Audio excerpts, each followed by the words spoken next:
If Python functions still feel confusing, this video will make them much clearer. We are going to solve 18 practical function problems with real inputs, expected outputs, and simple explanations. By the end, you will know how to write cleaner functions and handle common interview-style tasks. We start with the most important function basics, passing values into a function and returning useful results. A greeting function is useful when an app needs to welcome a user by name. Here we define a function that accepts one name, returns a message, and then we print the returned values. Now we run the script and check that each name gets its own greeting. Let's break down why this works. The value Mia is passed into the name parameter, and the function returns a finished string. The same function works again for Alex because parameters let us reuse the same logic with different input. Now let's show the better habit to remember.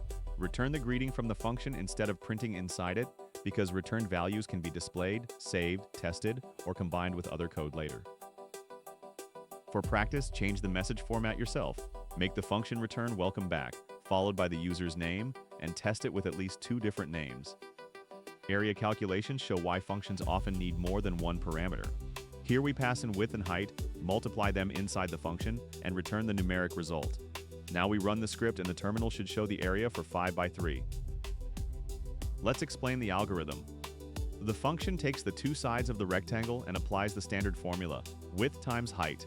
Because the function returns a number, we can store it in a variable or print it immediately. Now we show the naming habit that makes this easier to read. Use parameter names like width and height instead of short names like x and y when the meaning matters. Clear names make function calls easier to understand during interviews. For your variation, test the same function with 2 new rectangles. Try 8 by 4 and 10 by 2. Then predict the output before running the code. Next, we use functions to transform one number into another, which is a common pattern in data and automation scripts.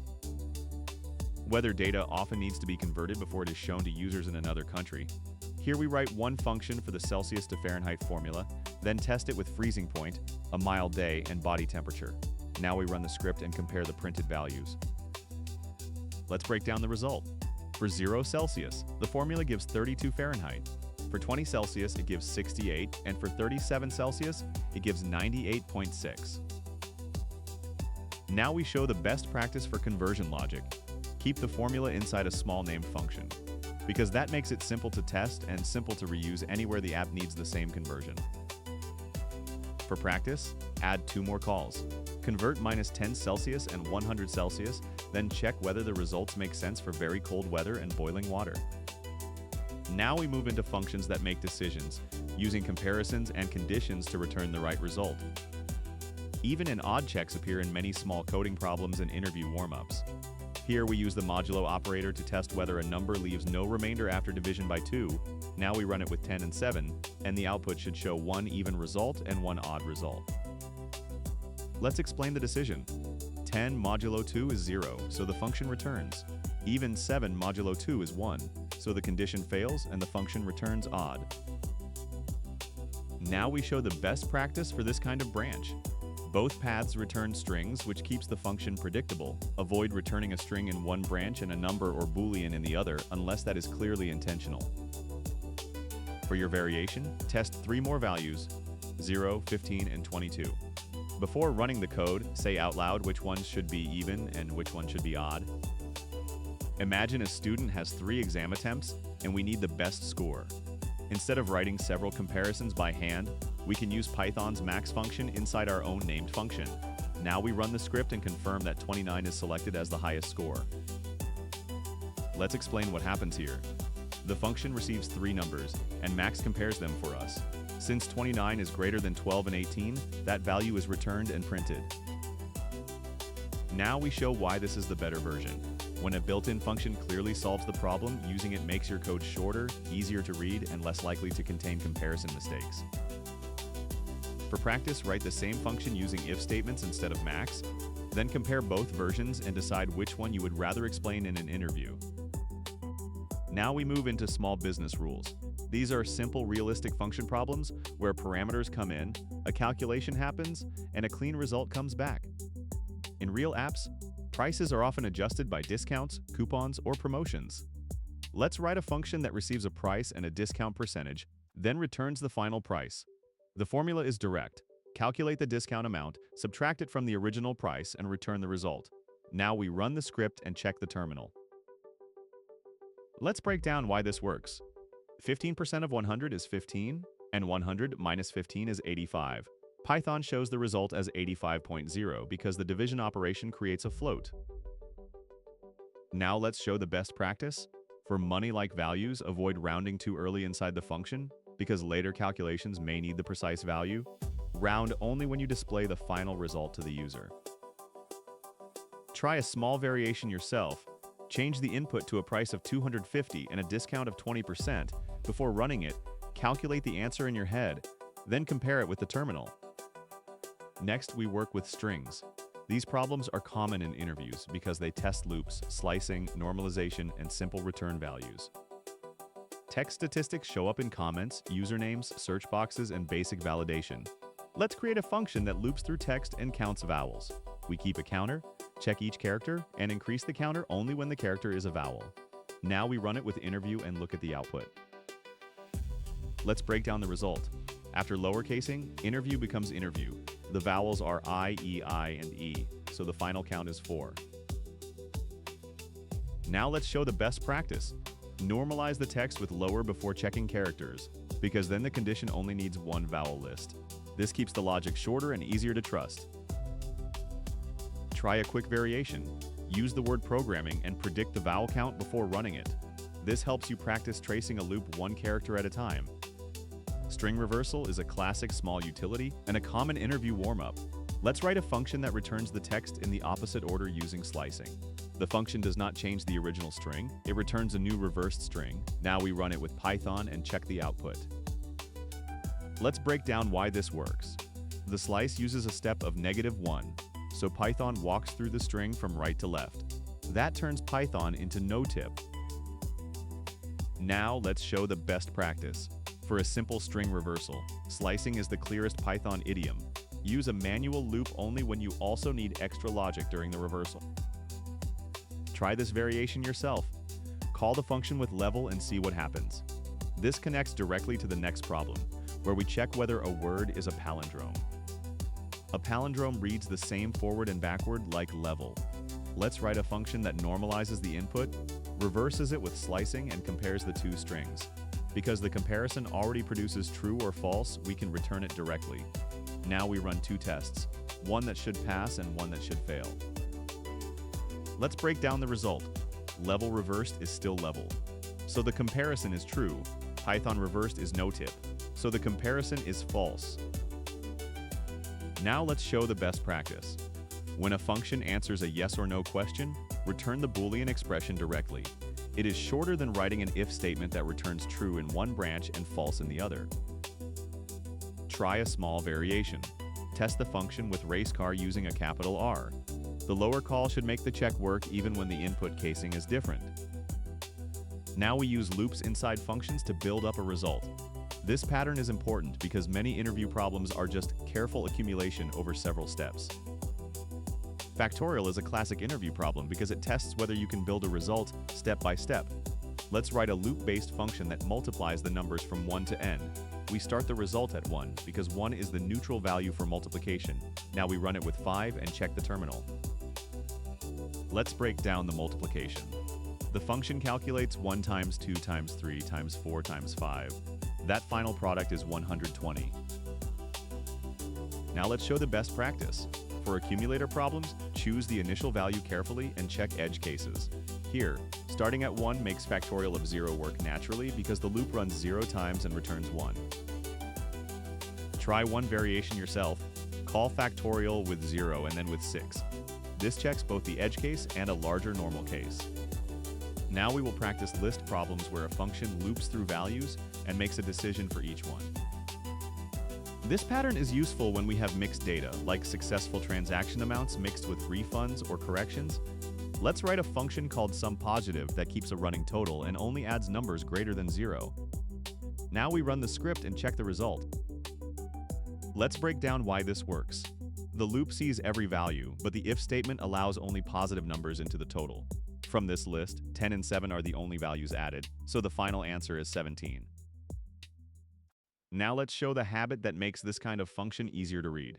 Use a clear accumulator name like total or positive sum, so anyone reading the code immediately understands what is being collected.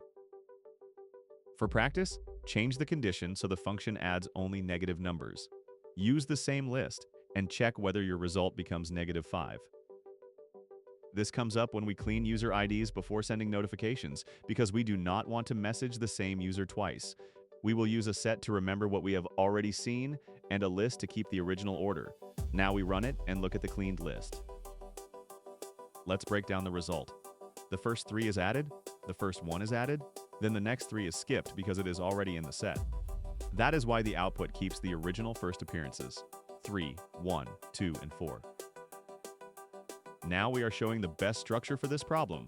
A set gives fast membership checks while the list controls the final order. This combination is clearer than sorting, because sorting would change the order of the original data. For your practice, pass in a list of repeated names instead of numbers. Make sure the function keeps only the first copy of each name and keeps the same order. Next, we move into a classic list interview problem where duplicates and edge cases matter. This is a common leaderboard problem where duplicate top scores should not hide the real runner-up. We convert the list to unique values, sort them from highest to lowest, and return the second item. Now we run the script and see the runner-up score. Let's break down why the answer is not 20. The duplicate 20 is removed, so the unique values become 20, 10, 8, and 5 after sorting. The second largest unique number is therefore 10. Now let's point out the most important design choice. Always decide what the function returns when there are fewer than 2 unique values. Returning none is simple, but in a real project you might raise an error instead. For practice, test the function with a list where every number is the same. Then change the function so it raises value error instead of returning none. Now we will use dictionaries for counting, which is one of the most practical Python patterns. This is useful when we analyze search logs, support messages, or customer feedback. We will split the text into words and use a dictionary to count each word. Now we run the script and inspect the frequency table. Let's break down the counting line. The get call returns the current count for a word, or 0 if the word is new. Then we add 1 and store the updated count back into the dictionary. Now we are showing the detail that prevents messy results. Normalize words before counting, usually by lowercasing them. Without that, Python and Python would become 2 different keys. For practice, call the function with different capitalization like Python, Python, and Tysan. Your goal is to make sure they all count as the same word. Finally, we will combine several Boolean checks into one practical validation function. Password checks are a good example of combining several small Boolean rules. We will check length, at least 1 digit, and at least 1 uppercase letter. Now we run 2 test passwords and compare the results. Let's break down the output. Python 3 passes because it has 8 characters, a digit and an uppercase P. The word Python fails because it is short and does not include a digit or uppercase letter. Now we are showing the cleaner way to write validation logic. Store each rule in a clearly named variable before combining the final result. This makes the function easier to read and easier to change later. For practice, add a 4th rule that requires 1 special character. A good hint is to check whether any character is not a letter and not a digit. In this section, we use function parameters to make code easier to reuse and easier to call. Invoices often have a normal tax rate, but we still want the option to change it. Here we write final price with amount as the required value and tax rate as an optional value. If the caller does not provide a tax rate, Python uses 0.1.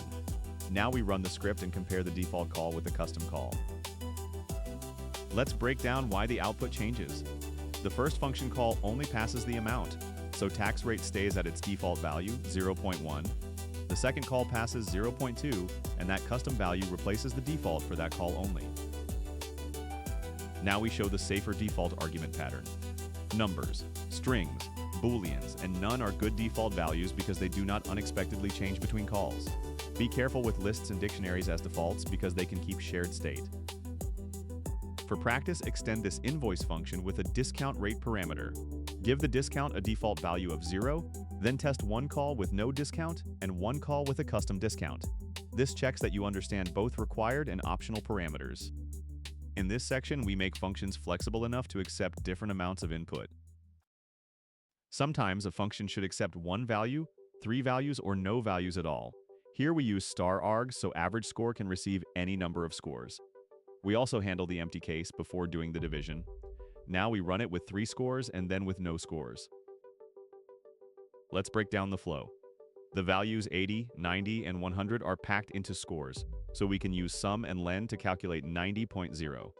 In the second call, scores is empty, so the guard clause returns 0 before Python ever tries to divide. Now we show the important safety rule for this pattern. Whenever a function accepts a flexible amount of data, define what should happen when the input is empty. Returning 0 here is clear, predictable, and much better than a surprise crash. For practice, make this function a little more realistic, ignore any negative score before calculating the average, then decide what should happen if every score gets filtered out. This keeps the function flexible but still predictable. In this section, we improve recursive functions by avoiding repeated work. Recursive Fibonacci is a classic interview problem, but the simple version repeats the same work many times. Here we pass a cache through the recursive calls and we create it with none as the default, so each top-level call starts clean. The base cases return immediately, and the larger results are stored. Now we run the script for 10 and 20. Let's break down why this is faster than plain recursion. Once Fibonacci of a number is calculated, that result is saved in the cache. Later, if another branch asks for the same number, the function returns the saved value immediately. Now we show the best habit for recursive functions. Always make the base cases obvious, because they stop the recursion. And when subproblems repeat, use caching so the function does not solve the same problem over and over. For practice, add a small counter that increments every time Fibonacci runs. Then write a simple uncached version and compare the call counts for 20. This makes the benefit of memoization visible, not just theoretical. Now you have practiced 18 real Python function problems and seen how to think through each solution. If this helped you, like the video, subscribe to Dev Level Up, and write in the comments what Python topic or challenge set you want next.